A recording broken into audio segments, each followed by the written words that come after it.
Todo comenzó cuando yo tenía apenas 8 años. En ese entonces veía a mi padre como un gigante, un hombre invencible. Trabajaba para el gobierno, era el guardaespaldas de un presidente. El prestigio, el arma al cinto y esa actitud de superioridad lo hacían parecer alguien importante. Mi madre, por el contrario, era la personificación de la bondad y la dulzura, una mujer trabajadora que se desvivía por nosotros, pero detrás de la fachada de familia perfecta que mi padre presumía en su trabajo, se escondía un narcisista arrogante. Mi padre solía alardear con sus colegas sobre la suerte que había tenido con mi madre. Decía que se había ganado la lotería con ella, que era la mujer más dedicada del mundo. Incluso cuando nació mi hermano pequeño, él usaba nuestra existencia como un trofeo para alimentar su ego ante los demás. Pero el egocentrismo es un hambre que nunca se sacia, y pronto la estabilidad de nuestro hogar empezó a agrietarse bajo el peso de sus mentiras y su doble vida en las sombras del poder. En el mismo entorno gubernamental trabajaba una mujer a la que, años después, bautizamos con el apodo de cara de huevo. El nombre no era por maldad gratuita, realmente tenía una forma craneal extraña y por alguna razón que nunca entendimos, siempre desprendía un olor sulfuroso como a huevo podrido. Ella no era una desconocida. Tenía su propia familia, un esposo que trabajaba duro en el campo y 2 hijos. Sin embargo, su reputación la precedía. Se decía que no tenía límites al buscar aventuras. Cara de huevo puso sus ojos en mi padre. Ella sabía que él era un hombre con acceso a círculos influyentes, y él, en su narcisismo, vio en ella una validación de su virilidad. Lo que empezó como charlas de pasillo, pronto se convirtió en algo oscuro y clandestino. Lo que mi padre no sabía o no quería ver era que ella ya tenía una larga lista de amantes. Esa promiscuidad trajo consigo algo que marcaría a nuestra familia para siempre: una enfermedad de transmisión sexual. Mi padre, en su irresponsabilidad absoluta, contrajo la enfermedad de cara de huevo y, sin el más mínimo remordimiento o precaución, se la contagió a mi madre.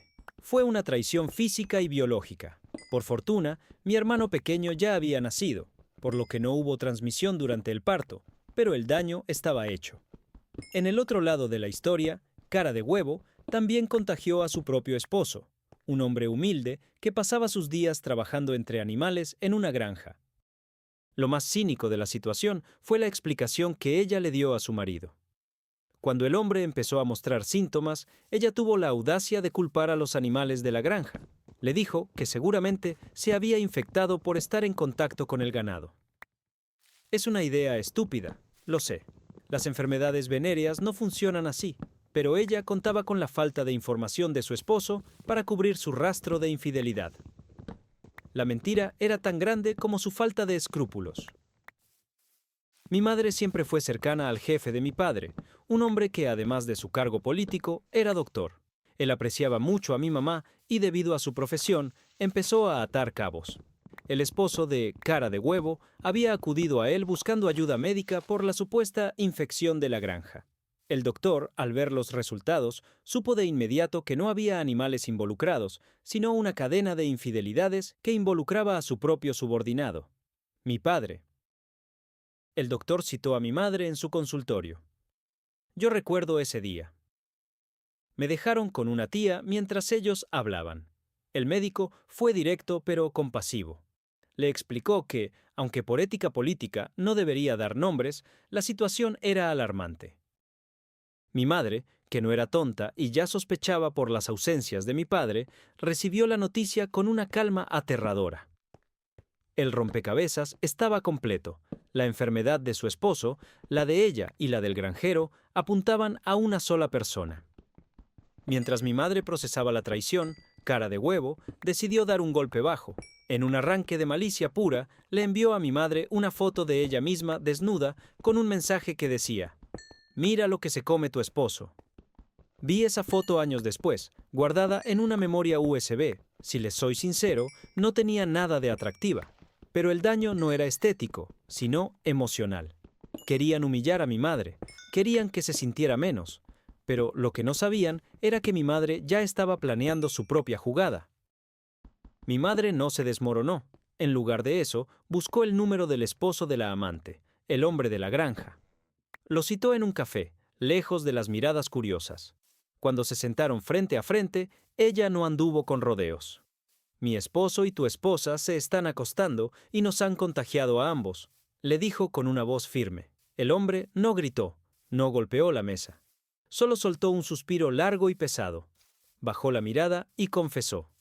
Ya lo sabía, solo no quería aceptarlo. A partir de ese café, algo cambió. Mi madre y aquel hombre empezaron a hablar con frecuencia. No por romance, al principio, sino por apoyo mutuo. Se entendían mejor que nadie porque compartían el mismo dolor. Mi padre, sin embargo, en su paranoia narcisista, se enteró de estas charlas. El hombre que había traicionado y contagiado a su mujer tuvo el descaro de confrontarla por infidelidad. La discusión escaló rápidamente. Los gritos se convirtieron en golpes. Fue una noche violenta que nunca olvidaré. Mi padre, herido en su orgullo de macho, no soportaba que su víctima estuviera hablando con el esposo de su amante. Un familiar tuvo que intervenir y nos sacó de la casa esa misma noche. Nos fuimos con lo puesto, escapando de la arrogancia y la furia de un hombre que lo había perdido todo por su propio ego. Mi padre pasó de ser un guardaespaldas respetado a un hombre desesperado que nos buscaba pidiendo un perdón que no merecía. Pasó un año. Mi padre nunca dejó de buscarnos, enviando mensajes de arrepentimiento que para mí solo generaban asco. Yo tenía 17 años y ya entendía perfectamente la clase de persona que era él. Mientras tanto, mi madre seguía en contacto con el esposo de cara de huevo. Al principio lo llamábamos Pari, un apodo cariñoso. Él resultó ser todo lo que mi padre no fue: humilde, protector y leal. Lo que empezó como una alianza de heridos se transformó en un amor genuino y sano. Hoy, mi madre y Pari están juntos. Es irónico y casi poético. Los dos traicionados terminaron formando el hogar que los traidores destruyeron. Él es a quien ahora llamo papá, porque padre no es el que engendra o el que presume un arma, sino el que cuida y respeta. Mi padre biológico sigue solo, atrapado en su narcisismo, mientras nosotros construimos una vida sobre las cenizas de su engaño. Esta es mi historia, una donde la justicia no vino de la ley, sino del destino que unió a las piezas rotas. Mi madre fue criticada por algunos por terminar con el esposo de la mujer que se metió en su matrimonio, pero yo la veo más feliz que nunca. ¿Crees que mi madre actuó bien al empezar una relación con el esposo de la amante de mi papá? ¿O crees que fue una decisión extraña? ¿Fui un baboso por aceptar a este nuevo hombre como mi padre tan rápido? Los leo en los comentarios.